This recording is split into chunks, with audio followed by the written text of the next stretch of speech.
Oh, hey, I'm Coco, and welcome to our talk show, Single and Too Tired to Mingle. We'll be talking about relationships with ourselves, our exes, our kids, and other important beings. So stay tuned. Hi, Chris. Welcome to Hi, Tuesday Coco. Talks. Yeah, thank you for inviting me. Yeah, you're welcome. So you work for a charity called Future Men. That's right. And it is a multi-award-winning specialist charity that supports boys and men. Mm-hmm. And basically your mission is to inspire boys and men to become dynamic future men by giving them the confidence to discover what it means to be a man. Yes. It's quite a good mission. Yes. Yes. And there's a circularity within the mission, and the vision is a better future for every boy, every man, and everyone. So it's an inclusive mission that is not sex specific. If this is not the organization's perspective, but it would be mine, that 10 years ago we saw Emma Watson standing in front of the UN talking about he for she, and that is very much where we're coming from. It is not exclusive, it's inclusive. So, Chris, what motivated you to become part of this charity? That's a big question. You can hear that I'm not born of these seas. I was born slightly west of here in Connecticut, just north of New York City. And we came over as a nuclear family in 1984. So I've lived here for 40 years, which many people say my accent does not indicate that. But my cultural reference points definitely do. Things like Grange Hill, for example. Coming over as a boy, a young boy, where I spoke the language, obviously, but it was interesting because there were often conflicts around culture, understanding, and so it wasn't always easy. It really wasn't always easy. Equally, I had many challenges growing up through family dynamics. I won't go into that too much, but all of this kind of led me into a space whereby I was quite eager to give back in some sense. And so I studied anthropology at university, so fairly privileged background, UCL, and coming out of that, I had really wanted to work with young people, but the ceiling for income was like as low as the floor, which is an absolute travesty, actually, at a social level, because there needs to be so much more support for young people if we're going to construct a better society, I would argue. And then I was very fortunate in my sort of late 20s. It was so odd. It was all before the time of GDPR. So I had interviewed for a position as a researcher for Newham Council, and I did not get that job based on a technicality. But the person I interviewed for gave all my details to his partner, who was looking for a project manager to manage a health center in a secondary school in Hackney. And I got this call from somebody, and she said, "Oh, hi, your details were passed to me by my partner, and I understand that you might be a good candidate for this job." And I was like, "Oh, okay." And ultimately, when they talked about a health center, what they were looking to do, this was back in 04, is take community-based health services around sexual health, mental health, drugs, and alcohol. And rather than asking young people to go to these community spaces, we were going to do some tarting up of a dead space within a secondary school, getting very much the young people's voice and how it was the look and feel of the place, and then coordinate services from there. And all of a sudden, I had a job in the space that I kind of wanted to work in with young people. I was pretty well paid. And there was like this vision and a future that was emerging for me. But one of the things that really transpired that I didn't know, because I was not in this world before. Prior to that, I was in kind of IT rollout project management space. But was this sort of flood of boys from year 8 and year 9 in school. So that's kind of 12, 13, 14. And people from the school were saying, I don't understand what's going on. And the services... So these boys were coming to you? Yeah. Because I was even though I was the project manager, I ended up being the face of this, the health hut, it was called. People were saying, what's going on here? And the services themselves were, quite taken aback by the figures because their figures were transforming when they were in the health hut as opposed to out in the community in terms of did not attend rates. Obviously, that dropped massively, but also the age and makeup of the service users. So this gave me some insight into, okay, perhaps I'm doing something, or perhaps it is like this male role modeling. Perhaps this is what I'm doing. And also I had a sort of systemic advantage, which is my accent, because I'm Caucasian, obviously, but I don't represent the establishment. Right, okay. So my accent was kind of indistinguishable in terms of a class structure. So all these things were happening, and I was getting the kind of positive feedback that I was looking for in a career, and there was this development forward. So that was the motivator. Nice. So what were these boys coming to you with, 13, 14-year-old boys?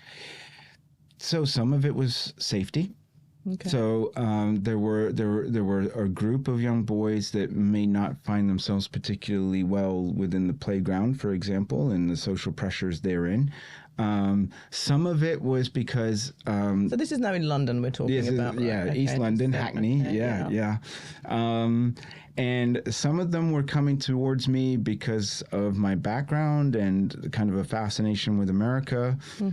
Some of it was because I would go and play football. So I was not a teacher, but I was this sort of older person. Were you kind of like a father figure maybe for a lot of kids? It's possible. They're the only ones who could tell you that. Yeah. And truth be told, I have a superpower, which is body popping. So it's a street style of dance. And are you going to show us? Not here, not now. But I have competed and I've done international shows. Yeah.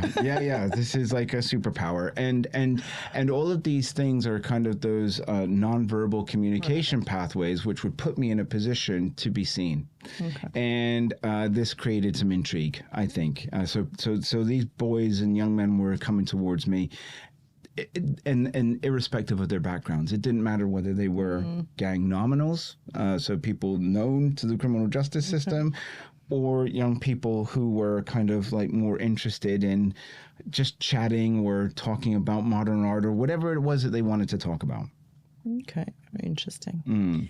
So in my book, which is actually about relationships, so I have 2 sons, so I talk a lot about my personal experience and also research on boys. What are the main issues that boys face today in your experience? Well, I mean, when thinking about the concept of issues, you might want to break it down into sort of a biopsychosocial model for clarity. And in terms of, say, let's stick with education for a moment. We can go through all 3 slowly. Okay. Yeah. Why okay. Not? The challenges that, say, biologically boys might be facing is my understanding which is coming, Richard Reeves, who's from the Brookings Institute. He set up the American Institute for Boys and Men in America. So a lot of the data comes out of the States, but I think there's probably a chance it correlates pretty well.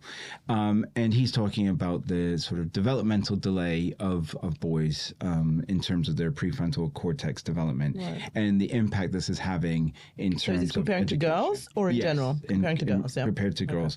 The figure that I've heard is that sort of boys will reach a full prefrontal cortex maturation by the age of 26. Whoa. Whereas I believe, although I might get this wrong, but let's just get the sense of disproportion. Yeah, it's true. We actually talk about that in one of our previous talks. Exactly that.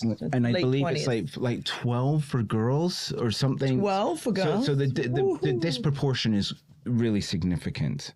Right. Okay. So it could be that this is something that boys, when they're going into the educational sphere, are struggling with. Sure. So that might be one aspect of things. It's also boys physically mature later than girls physically mature. So that might be, again, some of the biological aspects. And of course, whenever we're thinking about sort of one distinction, like gender or sex, boys and girls, there are many intersections within that. So there will be aspects around race or culture or ethnicity or so on and so forth. And all of that data, I don't have at my disposal. Keep it simple, but it's good to break it down a little bit, I think. Then maybe, so psychologically, so for future men, back in 2018, I went and did focus groups with the 4 areas of service delivery, which I'll explain in a moment. But about masculinity, what does it mean? Yeah. And unsurprisingly, I think, the younger the boys were, the more they felt a pull towards what we might call traditional norms. So provider, protector. Right. We used a sort of card game, if you want, where we had strongly agree to strongly disagree, and then a series of kind of prompts, like, for example, how would you feel? Are you more masculine if you earn more than your partner, or something along those lines? And that would very frequently go towards strongly agree, especially when they were younger. By the time they were older and fathers, that was very much in a different distribution. Okay. So thinking about why those things might be, and I had these qualitative discussions. Boys were sort of saying things like, "Well, I want to catch the attention of a girl. I feel like I want to stand out," and whether I might say to them, well, there are lots of different ways to stand out. There were sort of tendencies and norms towards kind of boisterous behavior, acting out, sort of displays of silliness, types, and sometimes anger, sometimes aggression, things to catch the attention from their perspective of the opposite sex. So maybe that was some of the psychological drivers. And then socially, I mean, if we take just school exclusion, which is often a very pivotal moment for young people, because if a person finds themselves permanently excluded into school, they go into a quite marginalized area of society. And there, say, boys as a single unit are 3 times more likely to be permanently excluded than girls. And the reasons why that might happen are multiple. So these are some of the things that might be going on for boys in those sort of This lines. is boys kind of in their teens we're talking about? Or? Yeah. So again, going back to the space of education, we since the year 1980, again, this data comes from the States, but where completion of tertiary education was split 50-50, female, and now, sort of 44 years later, very much skewed females are coming out of university with qualifications, and fewer and fewer boys are going into tertiary education. So why is that? Do you know? there are a number of theories, and again, a lot of this US based. A lot of it's coming from the US. So cost of education is definitely that's a killer, that is for sure. Is definitely going to be a I wonder prism. if Europe, where education is free, is the same. I don't imagine that probably not. Yeah, I don't know, but that's certainly a reduced barrier to entry. For sure. And then so there's this kind of perhaps economically rational discussion about the value of education relative to the field. Perhaps it is that there are some young people today who are just saying, you know what, there are lots of different ways I can build a career as long as I have an entrepreneurial spirit. My younger son is saying that. I don't agree. Right. Like, no. Yeah. You'll finish university. After that, you can do whatever you want to do. Yeah, I would tend to say the same thing. Yeah. After that, do what you want to do. Yeah. So we touched a little bit on the term masculinity. And I think over the last maybe decade, we've heard a lot about toxic masculinity. So let's talk about positive masculinity. What is that?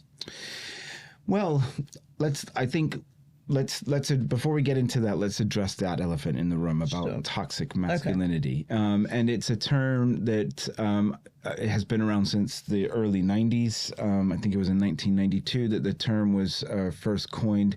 And then in my recollection, it really took a pivotal moment with that Gillette ad in 2018. I don't know if you remember that one, where it was called, their strapline was a best a man could get. Yeah. And then they pivoted that strapline to something which I forget now, but it was a play on this. And the whole advert was talking about where boys, young men and men are having a negative impact on society. That was the whole thrust of the advert.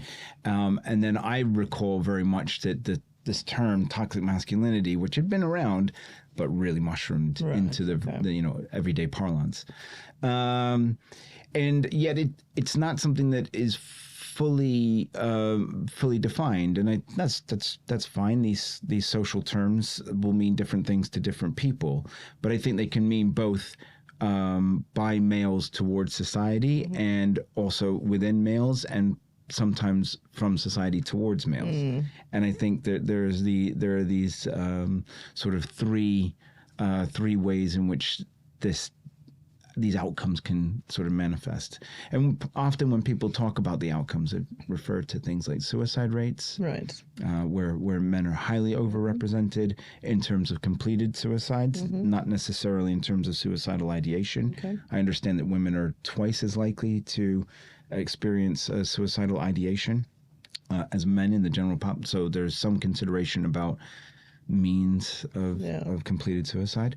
But also, as I mentioned before, school exclusions, completion of education, entrance into the criminal justice system, the kind of list of negative outcomes. Rough sleeping populations, drug addiction, alcohol use. There are all these different spaces where males are overrepresented. And I think that's part of the toxic masculinity discussion, because men occupy this level of society, the politicians, the financiers. I think that's an interesting point, exactly. And both here, extremes, both extremes. And then I think that what I'm also seeing on social media is that extreme leads to a lot of defensiveness. When you hear these terms of toxic masculinity, and you'll have people who are on LinkedIn who, by the very virtue of the fact that they're on LinkedIn, have already separated themselves from the vast society, and they will be talking about these poor outcomes for males, which are often people who are not on LinkedIn, as a filter. So in terms of positive masculinity, Future Men has 7 characteristics, which are really not the preserve of the masculine. It's about being a good person. And these 7 characteristics are empathy, nonviolence, inclusiveness, curiosity, resourcefulness, resilience, and reflectiveness. And Future Men as an organization has a history which is 36 years, as from 1988, and then as a charity since 2004, so it's our 20th anniversary. And over all of that evidence base, these were the characteristics when we thought about the cohorts of boys and young men that we're working with. These were characteristics that we felt could be developed better. And so this is the underpinning of our work. I think those 7 characteristics, very nice and positive for, I think, everyone to adopt. I think I read on your website, and I think probably elsewhere too, why do mainstream services find it so difficult to engage with boys? So again, it depends upon which service we're talking about. And if we look at, say, the health service and as one, and we can talk about education and other stuff, but there is this there is a kind of what's the word conventional wisdom that men don't present to primary care. Right. If they have issues going on, then it's just pushed back and pushed back. This will Is also, this true or not? Well, firstly, this behavior might also come into toxic masculinity. Right. So just wanted to highlight that. So in 2013, there was an analysis of presentation to primary care. By Wang et al. And they looked at the distribution curves of presentation by sex, but also for sexual health reproduction purposes. So they wanted to disaggregate by this. And the finding was very clear that boys up until the age of 16, when they're still in the preserve of the family home, present to primary care just as frequently as girls. Right. And also from the age of 64, afterwards, it's a similar presentation to primary care. So one of the kind of conclusions was, where are boys and men predominantly between the ages of 16 and 65? And it's work, at a very population level. Young men are still more likely to work longer hours than women, and there are lots of different reasons. Of course, childcare is a massive aspect within that. But they're also more likely to work further away from home. So you've got commute times that go on top of that.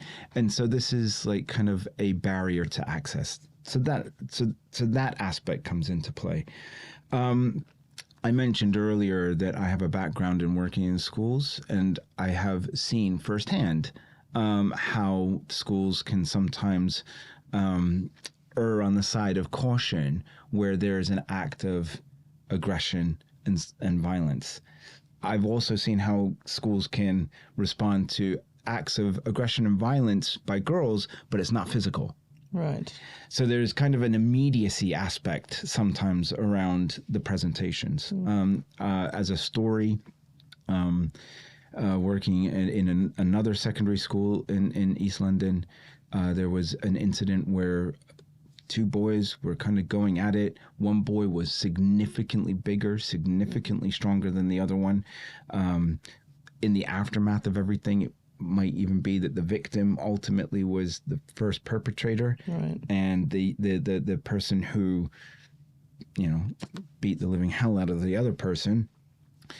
Speech and language issues, challenges at home. None of it condones or it just explains that there may have been some other factors within this.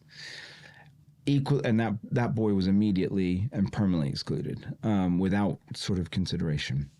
I also was witness to a long-term, a sustained psychological attack on one girl by a group of girls that just kept going. And this girl over time developed eating disorders, started to self-harm, excluded herself from school. And these girls just stayed in the school, even though there was a very solid understanding of the persistence of the attack, but it was almost as if it was distinguished differently. Yeah, I think it's interesting you say that. I read a thing ages ago by a columnist in a paper that if you look at the playground where kids are little, like 4 years old, boys will beat each other up and then they'll be friends in the next 5 minutes, whereas the girls will, even at that young age, just psychologically kind of work against each other. And I think that maybe persists throughout the ages.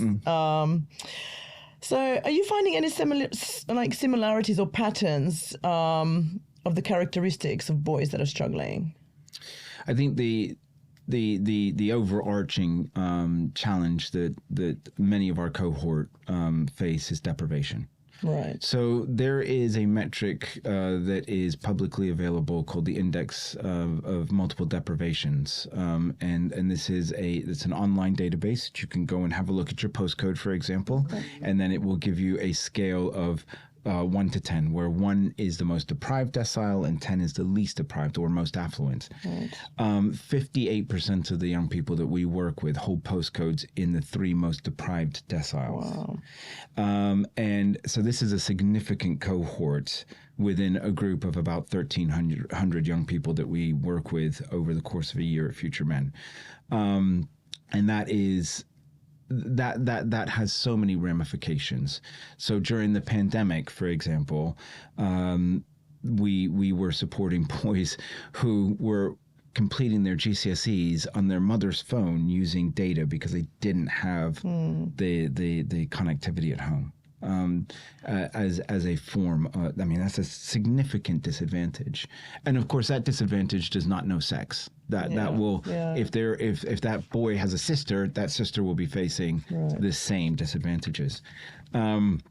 We were but I'm just applying the filter that we have. In our work with young people through the youth services that we provide in Westminster, we were working with another charity called the Felix Project to deliver food packages to families who live in Pimlico. Right. Not an area that you might not normally associate with deprivation, and Maida Vale, which is arguably, from a Vista point of view, less deprived than Pimlico. But yet, where you turn a corner or you go into an estate, and then the Index of Multiple Deprivations database will throw out the sort of true understanding of that.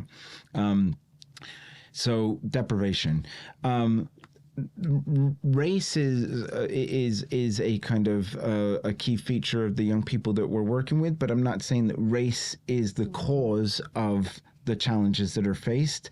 The Institute for Race Relations back in 2020, they produced a report called the PRU, standing for Pupil Referral Unit, to prison pipeline. And in that document, they were really documenting how the English education system, and I'm sure it's the same in the States, really marginalizes the experience for Black boys and young men.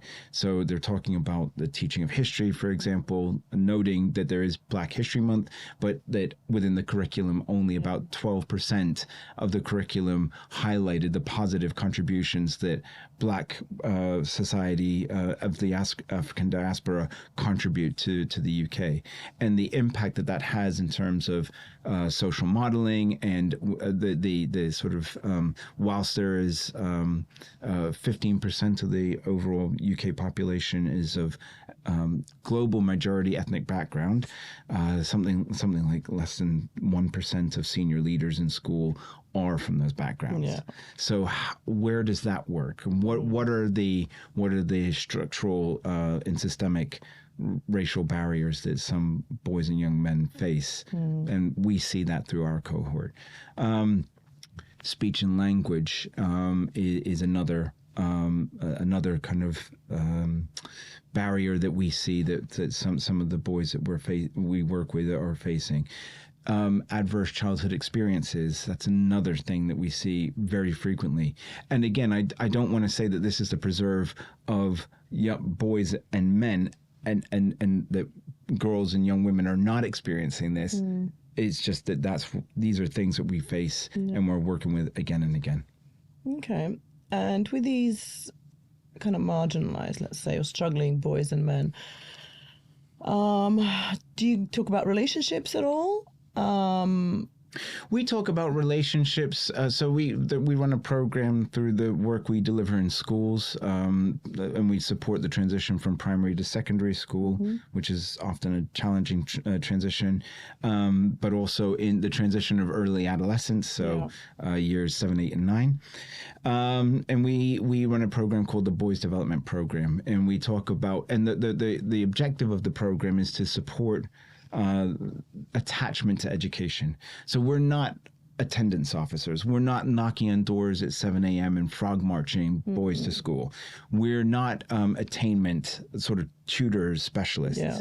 So the attachment is things like peer communication, peer relationships with school staff. So it's not just about your teacher, but it's also about the the sort of maintenance and facilities people and the IT technician. So again, it's this kind of all those characteristics that we're talking about. We talk about masculinity and some of the challenges that might impose upon boys and young men, and those sort of social norms, and also how we can navigate that through emotional regulation.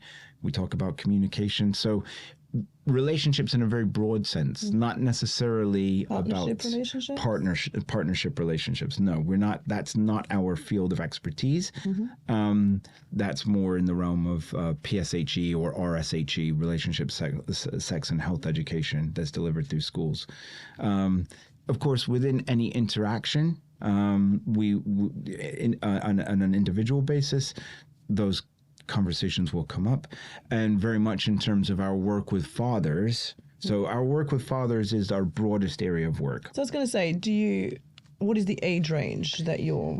So as we work with fathers, right, that directly impacts birth and childhood.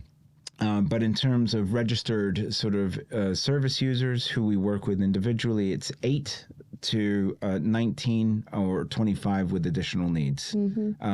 And actually not even additional needs within our work of young fathers. We classify young fathers as 25 and under. And the 8-year-olds we're working with in the youth hubs that we deliver in Westminster. Okay. Yeah, because I was going to touch upon a certain topic. So in my book, actually, as a single parent, I do touch upon the single parenting aspect quite a bit. And just some stats from the UK and the US. So, for example, in the UK, there's just under 3 million single parents. In the UK, so that's 15% of all households. And women make up 90% of these single parents. Notwithstanding, then 49 of these single mothers live in poverty. And also the annual salary is quite different. So a single mother would earn on average 28,700 and a single father 43,000 per year. And in the US, about 10% of the families live in poverty. And 40% of them are single mothers. So single mothers live in poverty. And there is a term called persistent poverty, which means that these single mothers just cannot raise themselves above a certain platform. And there's also a thing called time poverty, which is less discussed. Because obviously, if you're raising children on your own, there's very little time left for other things. So in your work, in your line of work, do you discuss this issue? Because obviously, if you're pregnant, if you have a child, one of those people can quite easily walk away. Typically. To some degree. Yeah, to some degree. Easier than a mother, for example. Yeah. Is this something that you come across and discuss, or? Well, the first thing, I think it's easier for the non-resident parent. Yeah. And I totally accept everything that, the image through the stats that you have painted is very much of single mothers and taking on the... I don't want to call it burden of single parenthood, because parenthood can be a joy, right? But the financial issues are a burden oftentimes. Yeah, and those financial issues are also felt by the non-resident parent. So that sort of average of 42,000 hides an awful lot. And the first thing that it might hide is that divorced men are 9 times as likely to take their own life as divorced females. So psychologically, divorced males struggle significantly. And obviously, suicide is the nth degree of a spectrum of significant psychological challenge. Is that actually? I've always wondered. Why do men struggle so much more in divorce? Psychologically? Yeah. Well, I mean, there will be lots of different issues, and for some there'll be access to children. That is a significant driver, but also the aspect of relative poverty. For when you take an average, you over egg on the outliers, right? And it hides an awful lot. So as I was saying, the reality for many non-resident parents is that.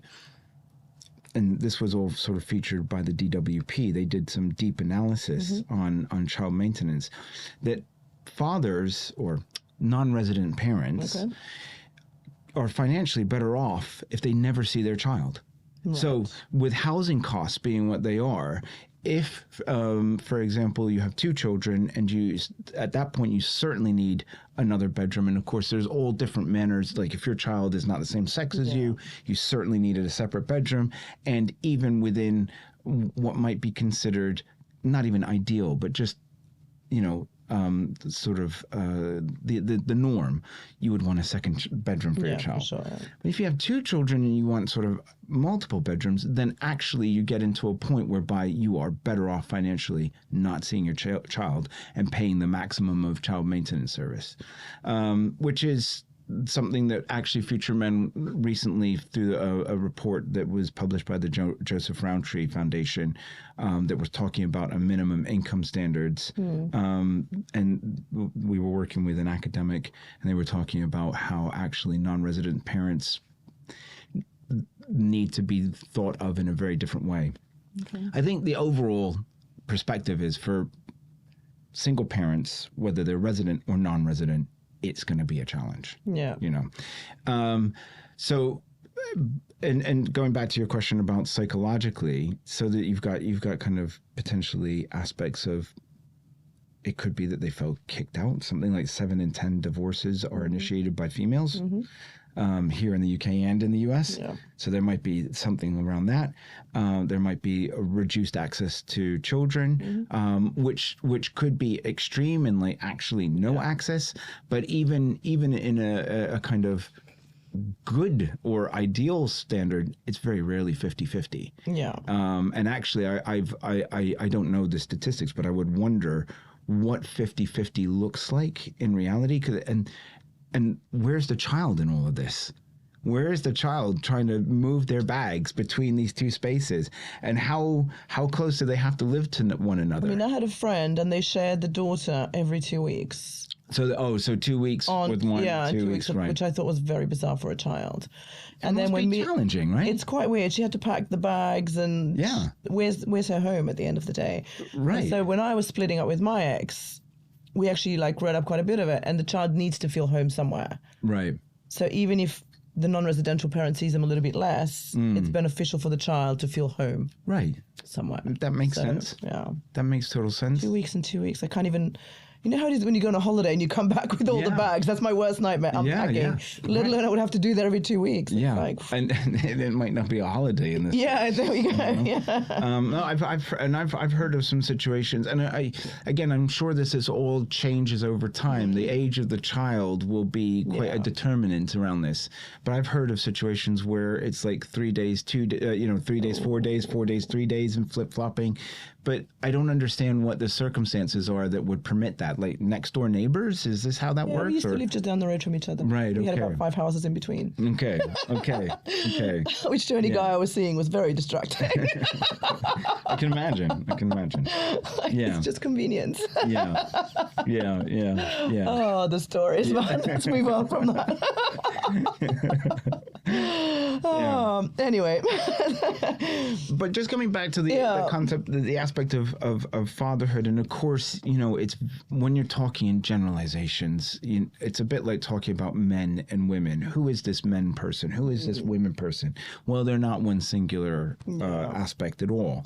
But there are still, within the space of fatherhood in the UK, there is a call, which has been going on for a number of years, to have men participate more in childcare and nurturing.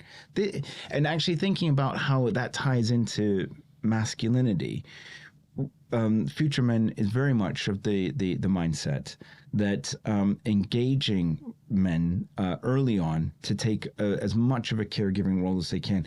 This is an area where potentially the norms around provider protector, which look like resource creation and protection of resource and protection of this sort of nuclear family, if you want, this is an area where there could be a potential paradigm shift, right? But in order to really facilitate this paradigm shift, there needs to be, again, this aspect of access, which I talked about in terms of healthcare, right? And access looks like paternity leave. Yeah. And the UK has the worst paternity leave in Europe. And I think it's like ranked third in the OECD nations. So it's really not fit for purpose.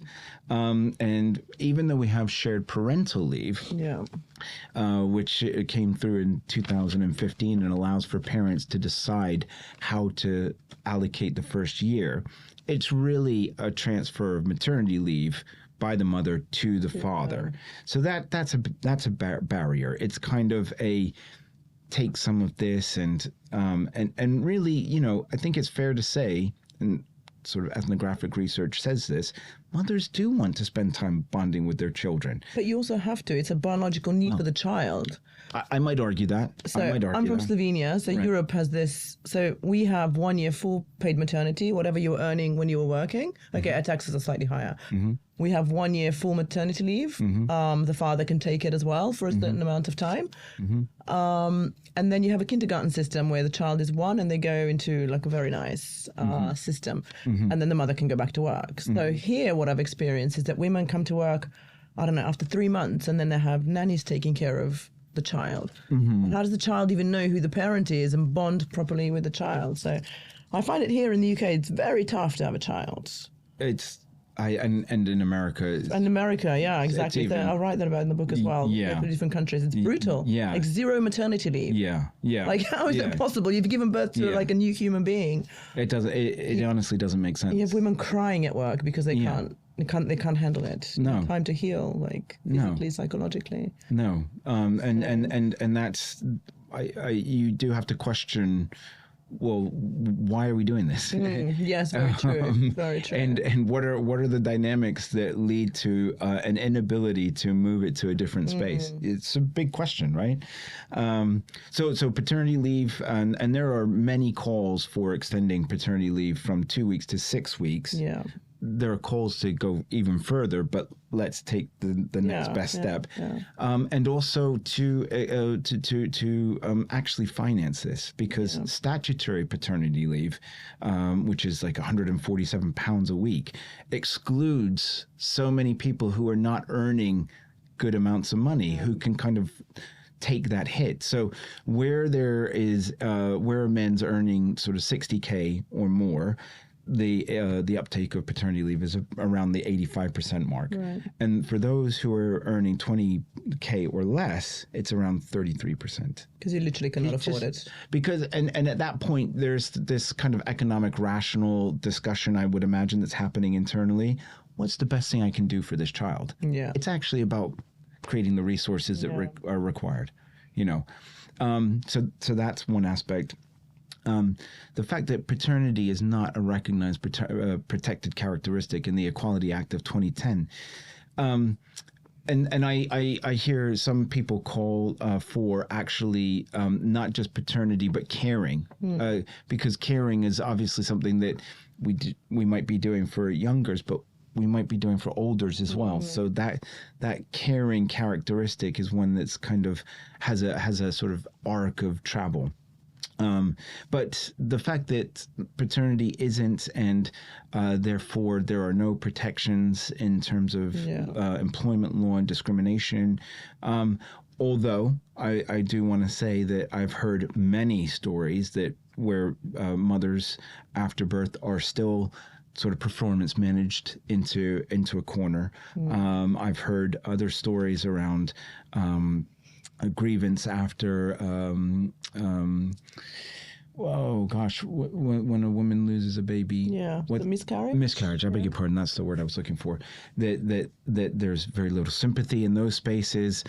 So I'm not all of my narrative, I hope, is coming through, is not it's not just about boys and young men. It's just that there are challenges. I think Europe is a little bit better in that respect, I have to say, whereas I think kind of in the more developed world, it's very brutal.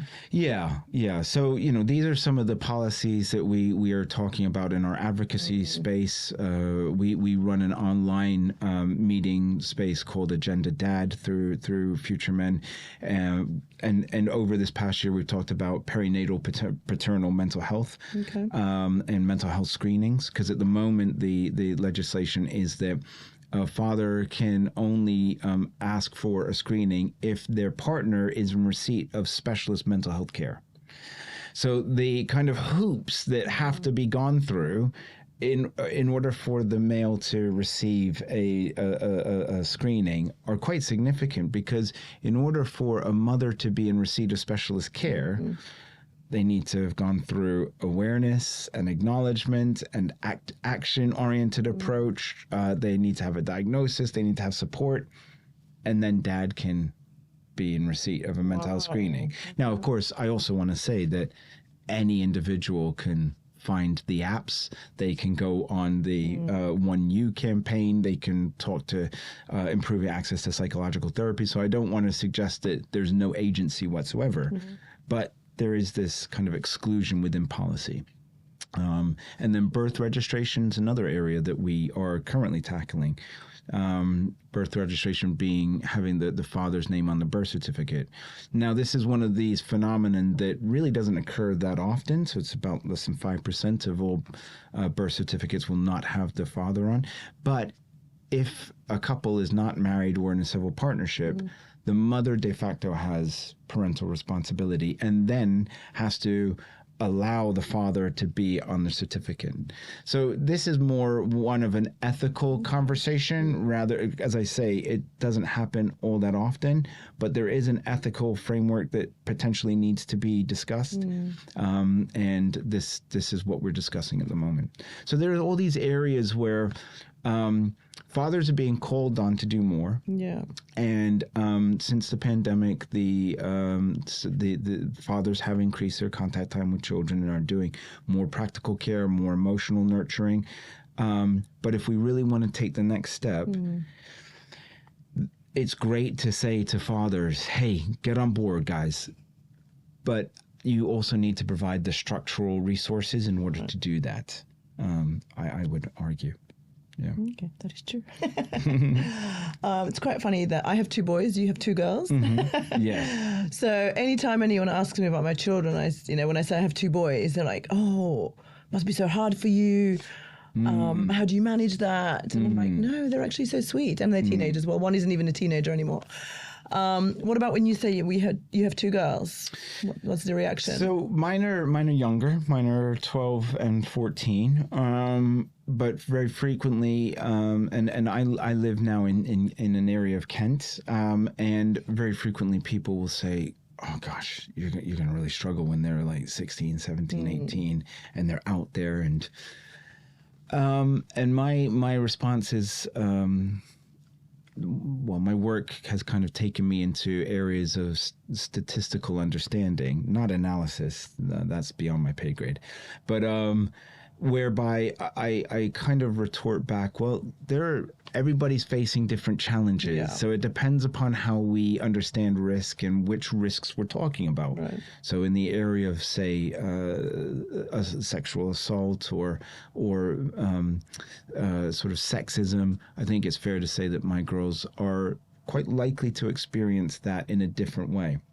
Again, I hasten to say that boys will experience sexism in a potentially a different way. Like the idea that this is what masculinity looks like, and therefore I have to perform in a certain perspective, approaching women and the challenges of rejection and so on and so forth.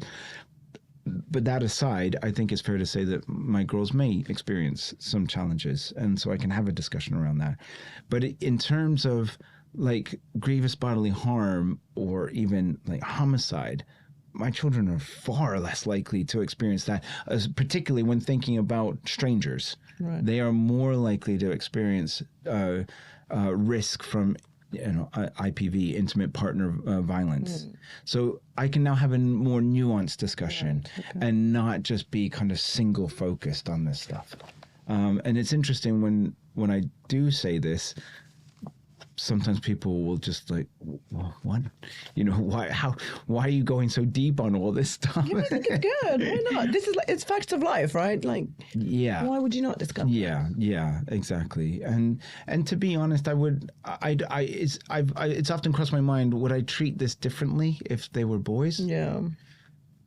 I think the content of a lot of my discussions would be kind of primarily do you feel safe to bring your challenges to me? Right? That's an access issue, right? And you know, touch wood, up until this point, I have a really solid relationship with my daughters, and they are coming to me with, I wouldn't want to say all their challenges, but a good number, so that then I can build a trust that says, you know what, Dad's okay. We can go to him, and he's not gonna like lose his crap. But it's still about kind of a process of, well, let's think about this from the other person's perspective. Is there anything that you may have contributed to a challenging situation? I think that's a good question. Yeah. Let's we often don't think about that. No, let's get that on the table, and let's be non-judgmental about that, because if we can't be curious about ourselves, then it's always gonna be defensive. It's always gonna be kind of confirmation bias. I'm fine. I'm great. You know, everyone else. And then thinking about, you know, well, where were the miscommunications? Where were the misunderstandings? What can we do from here? How do you want me to get involved? How much of you do you want to put into this? At what point do you want to kick in the safety valve, and I'll be there? And we kind of construct a plan for managing challenges. But I don't think that would be very different if I had boys. Maybe just a different topic, but it's the same thing. They need to be able to come to you and discuss, right? So. Yeah.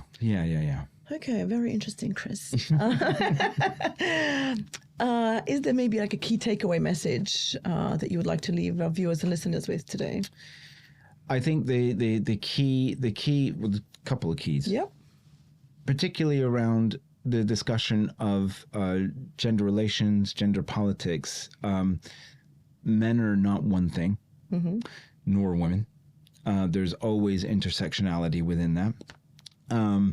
And that there are challenges that are faced for both sexes in different ways, and being more nuanced about the conversation, ideally with an idea that if we support this sex, we support that sex, and if we support this sex, then we're supporting that sex, and it's all about kind of trying to build greater awareness and understanding of the strengths and weaknesses of where we are. I'd say that's kind of communication. It comes back to that. Yeah, you know? I think you know, we're here. We should be working and living with each other in a good way. It's like not. Yeah. This is that. But we should be coming together in a positive way. Equally, of course, when there are boundaries that are transgressed, that needs to be responded to appropriately.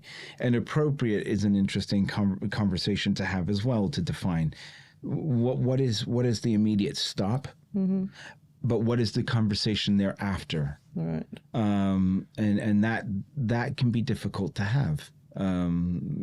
So again, one of the programs that we have delivered through Future Men is a program for males who have known to perpetrate domestic abuse and violence. Right.